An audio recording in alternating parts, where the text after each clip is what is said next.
Music. I'm going to bring out this first gentleman. I'm not sure whether Robin Williams is a superb comedian and a great actor, or a great actor and a superb comedian, 'cause he is both. Johnny Carson, the legendary host of the Golden Age Tonight Show, once shocked audiences by revealing there were 9 female guests who made him break out in a cold sweat. They were branded Nymphos for a string of out-of-control on-air behaviors. One burst onto the set, acting like she was hunting for a lover. Another flaunted her desires non-stop. One spoke of marriage like a disposable trinket. There was even someone who proudly bragged about changing partners every night. Together, they created a run of chaotic moments, leaving Carson speechless while sending ratings through the roof. But who were these stars really? And more importantly, did the fallout from those wild nights bury them in infamy or turn them into immortal legends? One Mae West, an 8-year-old, still thirsty for young men. October 1976. The corridor leading to NBC's Studio 6B in New York was jammed. Reporters from Apui, even People magazine jostled, cameras flashing non-stop, all waiting for a scarcely believable moment.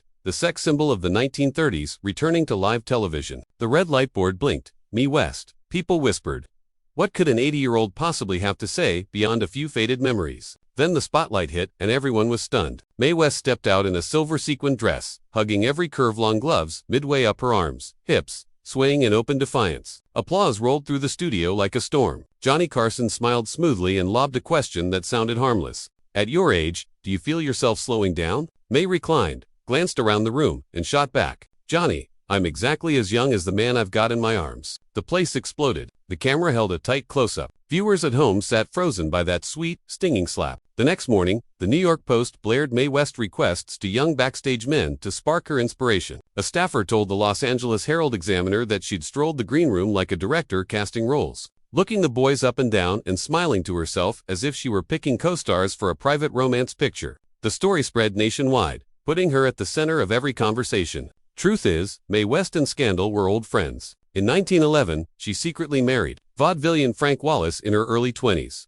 The secret stayed buried for nearly 24 years until a 1935 lawsuit blew it open. Fans reeled to learn their eternal bachelorette had once been somebody's wife. And in 1927, her play Sex, which she wrote and starred in, was condemned for offending public morals, earning her 10 days in jail on Welfare Island. Who knew those 10 days would become a golden pivot? Her name rocketed skyward. The press called it the most lucrative 10 days in Broadway history. By the 1950s, Mae was shocking Las Vegas with sizzling reviews. She was always flanked by a muscle chorus line. Among them was Paul Novak, more than 30 years her junior, who became her soulmate. Insiders said Paul was both bodyguard and firekeeper, making sure Mae never lost her charge when the lights came up. Thanks to those relationships, audiences understood why at 80 she could still toss off a one-liner that took America's breath away. NBC, meanwhile, sat on a powder keg. Standards and practices feared she'd go over the line while the ad sales department popped champagne. Ratings spiked. Fewer phone lines rang all night. Carson confided to the Washington Post's Tom Schiff, "That night, I knew I no longer controlled the show, but I didn't want to control it." Some Hollywood papers even swore.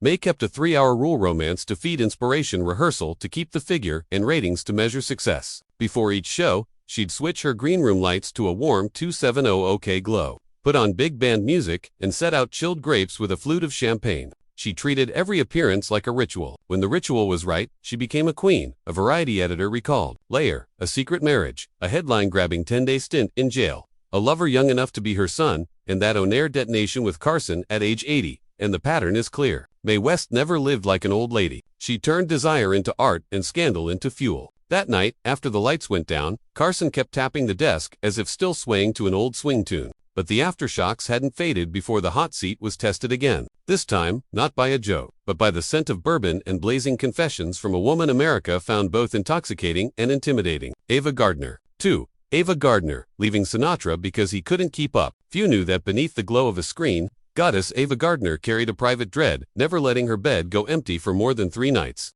Friends said she panicked at the thought of being alone in a cold hotel room. That fear of solitude was tagged by many papers with a heavy label, Nymphos. From her first marriage to Mickey Rooney, Ava's needs frayed, the bond fast. Rooney chased gambling and girls, neglecting Ava, who sought other arms to fill the void. With Artie Shaw, the imperious swing genius, she fled again, unwilling to be controlled, while she herself wanted the freedom to love and live to the hilt. Her affair with Frank Sinatra became the emblem of upheaval. Palm Springs saw nights of hand-in-hand glamour on the cover of Life, followed days later by rumors of blow-ups, shattered glasses at Dean Martin's bar. The Rat Pack murmured that not a night went by when Sinatra didn't have to sing to soothe Ava or apologize. When they split, gossip roared that Sinatra couldn't keep up. Hollywood understood the subtext Ava needed more than any one man could give. Outside America, she grew even freer. In 1957, while shooting The Sun Also Rises in Madrid, Ava frequented Las Ventas bullring so often that Spanish papers insisted she was close with a famed matador. In Rome, she rented an entire floor at the Excelsior,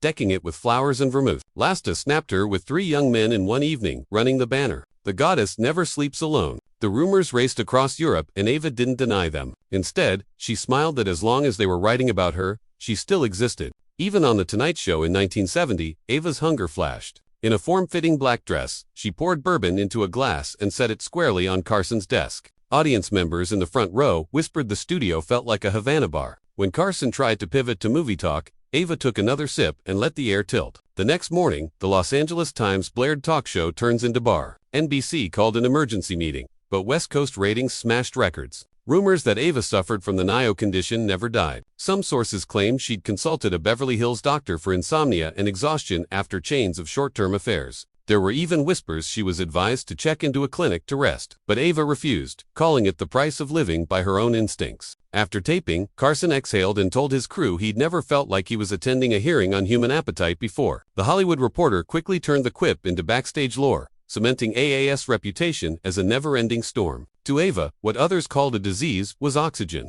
That need made her one of the few stars who left Hollywood bewitched, bewildered, and frankly relieved when she finally walked off the set. But Carson barely had time to recover before the hot seat welcomed a different challenge. Not feverish desire, but Blades Harp, icy allure. That's when Joan Collins stepped out. 3. Joan Collins, teasing Johnny Carson live on air. Insiders whispered one thing about Joan Collins. She didn't crave love in any fragile way. What she wanted was control. She once admitted in a London interview, "I like to handle men. One look is enough." Strangely, this didn't make her hated. It made Hollywood wary. On a summer night in 1981, Collins walked onto The Tonight Show as living proof. Velvet red dress, molded to her figure, steps unhurried, yet decisive gaze, direct and unflinching. When Carson opened, "Are you playing the most seductive woman on television right now?" Collins merely tipped back and poured each word. "I don't need a script. I just need a man who knows how to talk. Someone like you." According to a control room assistant quoted in Variety, the timer read 14.7 seconds. The precise stretch Johnny Carson sat in total silence. For a host, nicknamed TV's King of the Quip, that moment was enough to become legend. The audience burst out laughing.